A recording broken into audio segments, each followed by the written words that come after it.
Welcome to Kujenga. I'm Loon.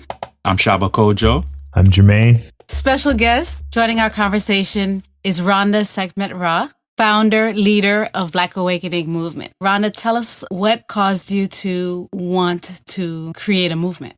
I remember the exact moment. It was a little bit after the Ferguson riots, as they were called, or Ferguson protests. I spent a couple of hours listening to Malcolm X speeches, and it changed the way that I saw our current situation as it regards to racism. Because before that, I was still under the illusion that we had progressed very far since the Civil Rights Movement.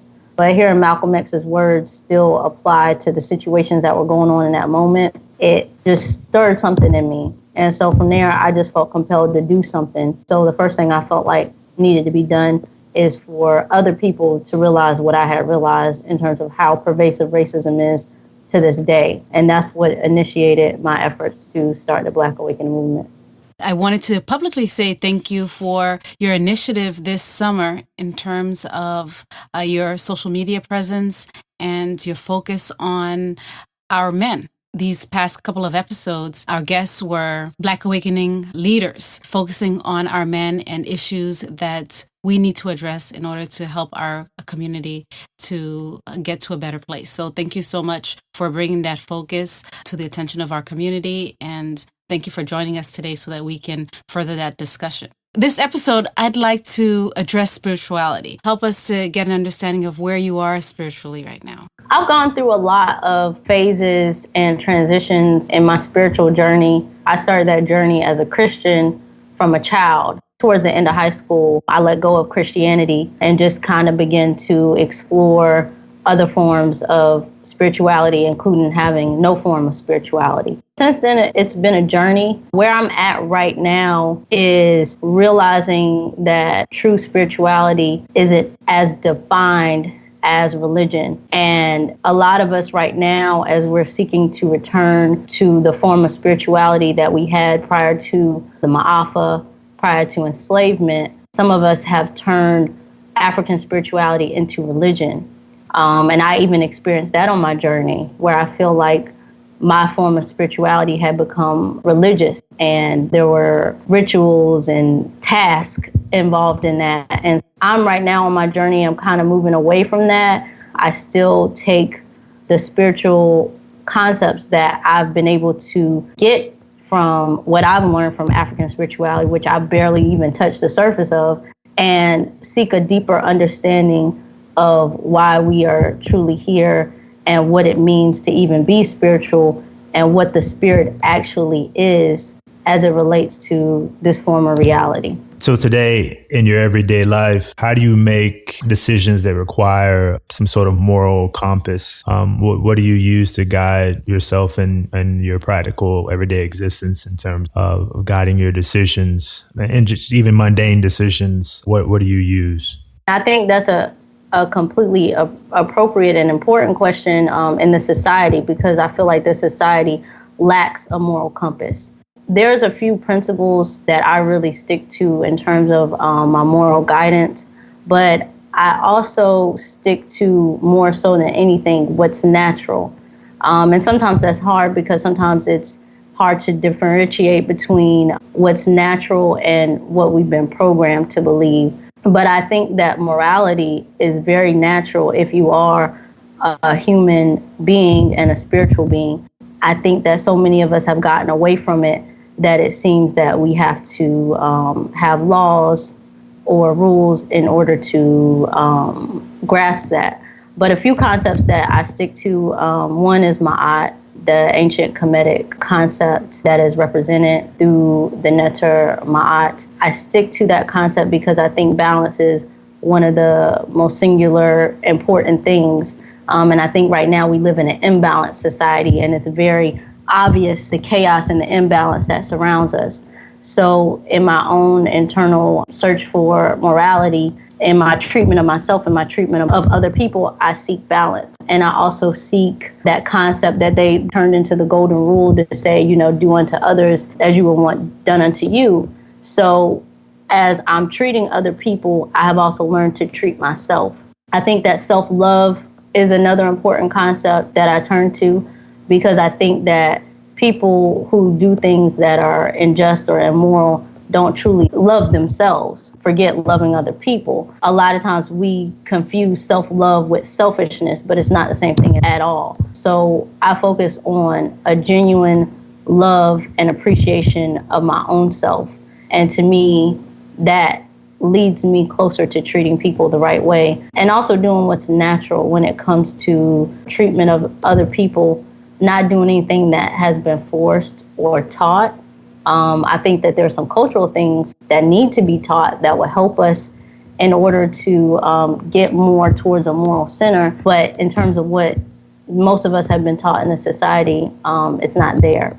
So those are a few concepts that I lean towards just in terms of directing my moral decisions. Loon and Shaba Kojo, this is something that you would be familiar with. So I recently started taking a lot more public transportation to work. And one of the things that I do come across is a lot of people who are homeless and who reach out to people on the train or on the way to the train for money. And this is one of the reasons why I asked you this question, because I have this moral quandary even before reaching some level of consciousness as to what's to do in those situations, particularly when the person is of Alkebu-Lan origin.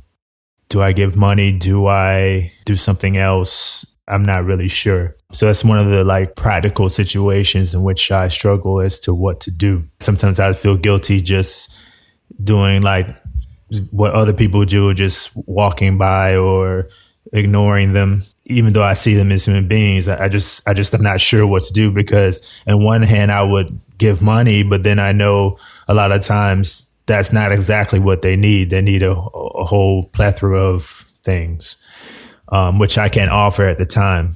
So, should I feel guilty by not being able to offer those things? I've gone through that thought process a lot in my head, especially someone who has directly worked with homeless people. And this is why I think it's very important for us to get back to who we are naturally and being in tune. I think that being empathic and picking up on people's energy is something that the majority of us had the ability to do at some point. But I think that we've lost that. And I think that is very important, because in situations like that, you can't go on what's on the surface. And I'll give you a personal example. I had one time where, a man came to me. He said that he had no money. He had to help his sick child in another city, and he needed some money, and I gave it to him. I come back to the same place a week later, and he tells me the exact same thing. And it really hurt me, because I was a giving person, and I gave him, at that time, it was a great deal of money. I think I was in high school, it was like $20. So that was a lot for me.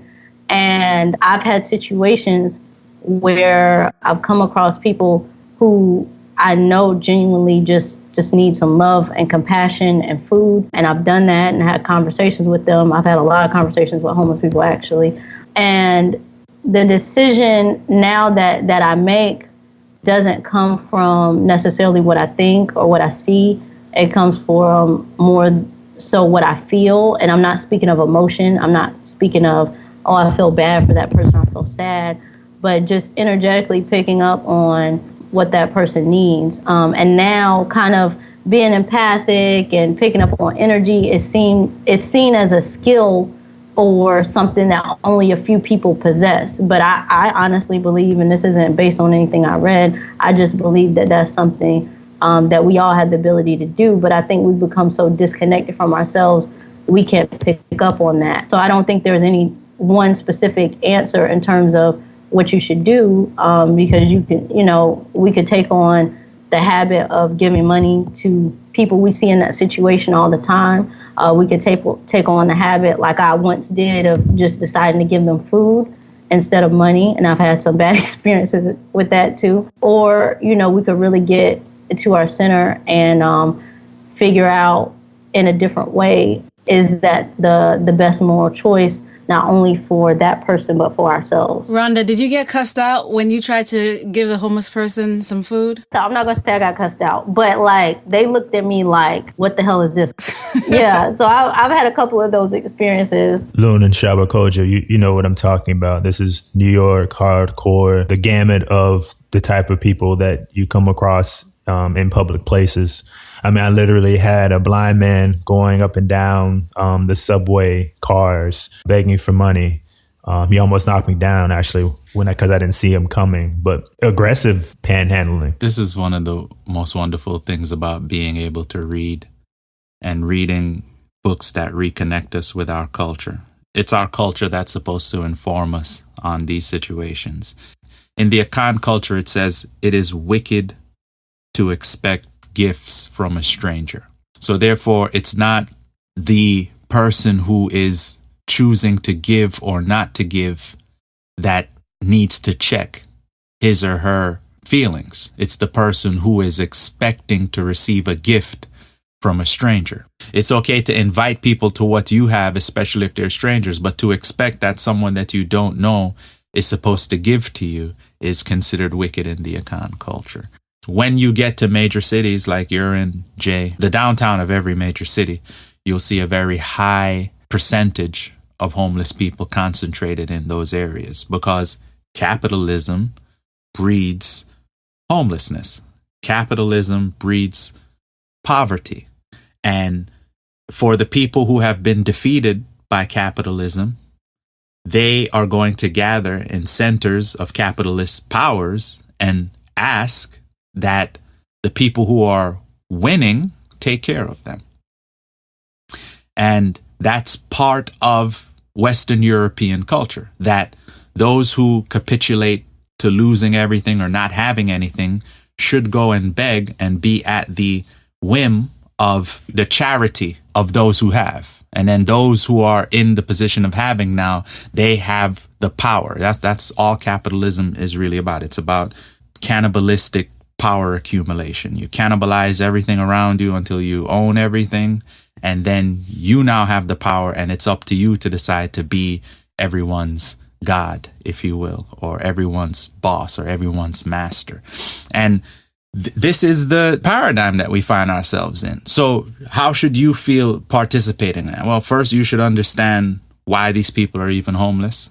A great deal of homeless people back in the days used to be victims of coming back from war and being completely neglected by the government that they served, especially during places like Vietnam and things like that.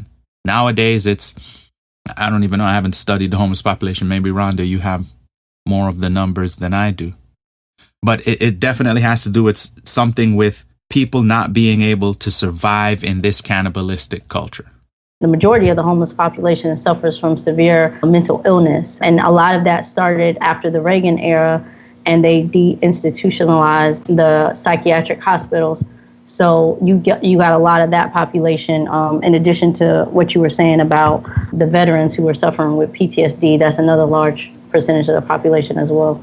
And then you usually find large homeless populations around or close to or adjacent to the most wealthy areas of the city. Mm-hmm. Or the business districts, the centers of power and finance, right?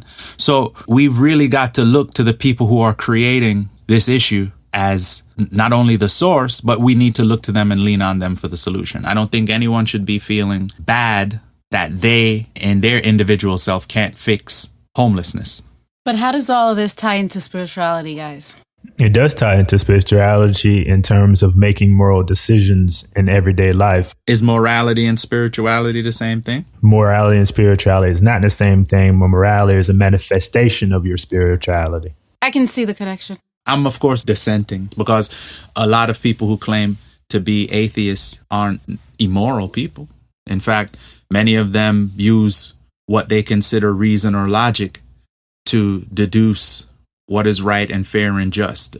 Every democracy today is trying to separate church and state. They're trying to separate the moral institution of law from the church institution of spirituality or religion. So a person who is atheist can't be spiritual? I'm saying that by definition, a person who is atheist has resigned his or herself to the use of logic over all things that are unexplainable in the universe. So there's no place for logic in spirituality? And it's not me being contrary because I believe there is. There's absolute place for logic in spirituality. We approach spirituality primarily in the Western world from the aspect of looking at it through the eyes of Christianity, where you're born and someone introduces it to you. and then they say, well, this is the moral code. Even though there's a legal code over here, and they don't necessarily always match up. So you're born into this dual world of there's a legal code, legal things have to be done. And then somewhere around the time that you begin to comprehend pictures and songs, someone introduces you to this concept of God. And then they tell you that that trumps the legal system that you can already see and reason for yourself is in control of everything. So I'm saying now that the logic piece of that, you don't have to be introduced to this spiritual system. You can just rock out with what's already in place. No one needs to introduce any kind of religious system to you, and you'll be able to function fine within the confines of the environment that you found yourself born into. Is there a place for logic with the spiritual person? By definition of Kemet, logic is a scientific understanding of spirituality. All things are spiritual. The 7 liberal arts are spiritual. Music is spiritual. Cosmology is spiritual. The understanding of star systems is spiritual. We see the essence of the creative force in everything. There is no secular thing in Alkebu-Lan logic. Alkebu-Lan logic puts it all together. There is always a spiritual reason behind everything that's logical in the universe. That is completely different from the westernized philosophy where you can separate those two things. Someone said it best. In fact, I think I saw this meme on IG. It says that you don't have a soul, you are a soul. That's Alkebu-Lan thinking. In religious Western thinking, you are basically a being that has a soul that belongs to someone else, that you're always in contention with your being to save or to condemn. Nicholas Payton, who's a jazz musician, he has a new group called Light Beings. And essentially, he describes us as being beings made of light, and we're born of the light. So that would make sense. We're souls in these flesh suits in order to have this human experience, as Professor James Small would say. So we are an aspect of the Creator having a human experience, is how I would paraphrase Professor James Small. And in visiting and connecting with the people in Alkebu-Lan, you can see, as a matter of fact, someone said this to me, Jay. I was sitting at a table with someone from Ghana, and we were discussing firearms because he wanted to move out to the country. And he's not familiar with firearms, and I'm letting him know, try this, try that. He says, well, I can own a shotgun. All that is just surrounding the conversation. But this is what it eventually comes down to. He said, people in Africa are more afraid of you saying that you're going to put a curse on them than you're going to shoot them. So basically, they'll take you as a joke. If you say, man, I'm going to shoot you, it's like, whatever. But if you say I'm going to put a curse on you, that's taken as serious. That's an offense. And it says a lot to the place that great God holds in the hearts and minds of the souls of Alkebu-Lan people. I have another question in regards to the Black Awakening movement. Earlier, you described the Black Awakening movement was inspired by the events that's happening now to Alkebu-Lan people. And a lot of these events or response to them have to be, or time is of the essence, right? We have to have an aggressive response as a people to these issues. How does that tie into, that aggression, that sense of urgency that we have with, also exercising the spiritual piece, right? Because when someone says spirituality, you don't necessarily think of strength, I guess, strength in the terms of the things that we have to do now to make a change, right? We don't think of it as something that's kind of a part of that aggressive stance that we have to have now. Or spirituality seems as, in some regards, as weak, like a weak feeling or thing that we have to deal with. Why do we have to deal with spirituality? We need to, fix this and be aggressive and be out being active and being activists. But we seem to lose this or put the spirituality at the wayside because we feel it has no place at the table. What do you say in terms of how can spirituality also be invoked in those situations in which we need to make a stand, a strong stand or make changes? I think it depends on what form of spirituality that you're practicing. And I think a lot of the reason that people say things like that, you know, feeling like spirituality isn't relevant in our struggle is because they don't know what it is, or they've been given a Western European form of spirituality that says, you know, love and peace, and has no action in terms of actually implementing love and peace. And that's why, you know, the more that I begin to learn about an African-centered form of spirituality, it really spoke to me, because it allowed for not only this connection to the divine, but also to bring the manifestation of the divine on earth. And if necessary, that could even be implemented through war. If necessary, that can be implemented through education. If necessary, that could be implemented through healing. You know, it allows for that, as opposed to some forms of religion that teaches you to go against your nature and to accept abuse. And that's the way that it's been taught to us as people who have gone through the Ma'afa, as people who've gone through enslavement. We've been taught to accept our oppression and our suffering. So for that reason, a lot of people are turned off from spirituality, because sadly, some people are still using spiritual concepts as a means to be passive or to engage in inaction. So I think, again, us having a better understanding of what it even means to be spiritual can be really helpful. For me, one thing that I'm always trying to get people to understand is their own power to change their condition. Some people may not consider it to be spiritual, but to me, that's a very spiritual thing, to know the power that you have to change your condition, to know how powerful you actually are, to know that you can change things by first changing the way that you think. I think that is completely relevant to the situation that we find ourselves in. I really think that one of the biggest problems that Black people have today is feeling like there's nothing that they can do about the situation that they find themselves in. I think we have all the ability, we have the resources, we have the numbers, but if you don't think that you can change your situation and you really feel like you're powerless, you're not going to change it. So to me, it's very spiritual to recognize your own power and connect it to the divine in a way that you realize that you can manifest these things that you pray for, that you're not just praying to somebody in the sky who may or may not answer your prayers, but when you pray, you're sending out a vibration that's ultimately radiating through your own being and influencing your own actions that will ultimately influence your outcomes and your destiny. But it's all related. It's not separate. And I think one of the worst things that we've done, or not necessarily that we've done, but what's happened to us, is being disconnected from God. And when I say God, I'm using this term very loosely, because that could be the divine, that could be the creator, that could be all things in totality. But the fact that we have separated ourselves from God to think that God is something that exists separate from us, I think is another thing that has kept us in this condition, because we have projected God onto people like white people, or we think that God is so separate from us that all we need to do is pray and not act, and our condition can be changed. And once we realize that there is no separation between us and God, then our entire situation is much easier to be changed, because the responsibility lies on us and not on anybody else. Shabako, just to piggyback off of what Dr. Rhonda said, I would consider you the kind of the resident historian here on the podcast. Would you go into the relationship between spirituality and violence on the continent, how we handled or the relationship between those two historically?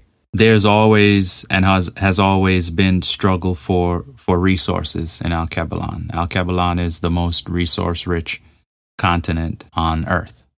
And there have always been people who wish to take those resources and, as Nana John Henry Clark says, not choose to pay for them. So my understanding of how problems were solved in Alkebu-Lan were that heroes fought it out. So if there were two communities or two societies that could not decide on how to split the resources for the season or for multiple seasons, they would have two heroes come into battle, and the decider of the battle, or the victor of the battle, would decide to whom those resources went. As we began to experience outside influences, killing became more and more a mainstay in battle. But we always tried to keep those killed during battle to numbers as low as possible, because we understood that if we were attacking a group of people and we killed them, that if we did not ultimately win this battle, then for every person that died on the opposite side, there would be a life expected, especially if it was a royal person. So we always kept tabs on making sure that we did not go too far when it came to any kind of killing due to violence, due to war, due to military actions. As I said, though, as outside forces came in from what is called the Middle East or from the Mediterranean north, there became a higher level of killing incorporated into our societies, even as they would take over Kemet at times and rule Kemet at times under the auspices of their own rulers or leaders or Hyksos, foreign rulers. And we would have to have a response to those things. I saw a lot of pictures on the walls in Kemet pertaining to the taking of prisoners. I also saw pictures on the walls pertaining to execution of some of those prisoners as retaliatory acts of retaking, especially when a powerful indigenous Alkebu-Lan king came back to the throne, or if I should say this, a Nubian or a black African came back to the throne of Kemet. There would be life lost. There would be sacrifices made. So as we continued to move on and learned how to defend ourselves from people that we considered savages, some of those savage ways were incorporated into our behavior as well. Fast forward to Ghana, circa 1400s. Now we are in the middle, or rather closer to the end of the Arab slave trade. So to the north of West Africa, this is going across the Saharans, is where you had Arab rulers influencing trade. And their trade was in primarily enslaved Black Africans, and secondarily, of course, resources. When the Europeans would come in, the same would occur. So we were getting pressured both from literally the south, the north, and the west. We would use our spiritual forces to go into battle against other people who could have been cousins or kins to us, to overtake them, right? So to really try to link spirituality and violence, then it's like, I think the best example of how that can be linked is it was primarily used to make sure that we were protected during battle, right? And the best example of that would be moving fast forwarding into 1804 into actually 1790s on the island of Haiti, where you have a mixed group of Alkebu-Lan nations that are trying to come together and gel together so that they could fight for their freedom. And what they were able to do is they were able to recognize the core principles of each of their spiritual practices and agree that they were going to practice indigenous West Alkebu-Lan spiritual systems and use that to combat what they considered a foreign invasive spiritual system, which was Christianity. And using the practice of voodoo, which is a West African based religion. In fact, the main shrines for voodoo are found in Benin and Togo. So these Africans now gathered in the north of Haiti decided that what they were going to do is they were going to go back to honoring their ancestors. We skip that entire portion of spirituality. We tend to be lowly souls, and then what we're trying to do is we're trying to bypass our ancestors, bypass the deities that were put into place, and go directly to great God or bon Dieu. That's not the path that we used during the Haitian Revolution. During the Haitian Revolution, we literally called out to our ancestors who had fought on our behalves, whether they were in the dungeons in Cape Coast, whether they were in the death cells in Elmina, whether they were in the bowels of the ship and fought and died and were thrown overboard or decided to take their own lives. And we called that spirit the irritated genie coming off of the coast of West Alkebu-Lan. That spirit has nothing to do with great God. That spirit is the spirit of the irritated ancestors. That's Alkebu-Lan spirituality primarily. Primarily, Alkebu-Lan spirituality is the communion with one's ancestors as far back as one can go. And that's what I'm learning. You know, I thought it was the opposite. I thought you went to great God first and bypassed everyone else, because that's the system that we learned in Christianity. Jesus says, I am the way, the truth, and the light. No one gets to my Father but through me. So you figure the goal is to get to the Father, and you got to go through Jesus because he's the boy telling you to go through him. Like, yeah, he's the sacrifice, and that's cool. But at the end of the day, everybody knows that Jesus gets pushed off to the side. The Holy Ghost gets pushed off to the side, and you want to talk to great God. In Alkebu-Lan spirituality, your ancestors are enough to get you through your day in and your day out. Great God has other responsibilities. And the other responsibilities of great God is to make sure the universe stays in order. So it's really in the ancestral plane. It's the ancestors that are in the room with us right now. That's Alkebu-Lan spirituality. Dada Rhonda, we want to give you an opportunity to let us know anything that you're doing, anything that you want to promote, anything that you'd like to share.